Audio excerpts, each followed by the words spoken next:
I'm rice, and these are the biggest dangers I cause you every single time you eat me. I know you eat me every other day and think I'm harmless, but I can't take it anymore.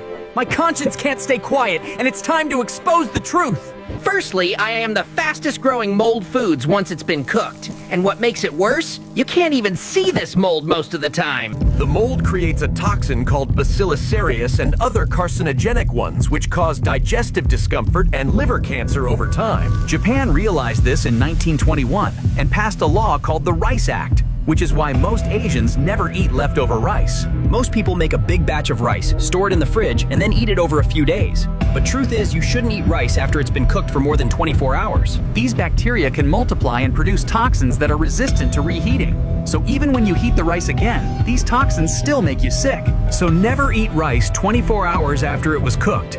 Toss it out. You watched the whole thing? At least give a like, and don't forget to subscribe. I better see you next time.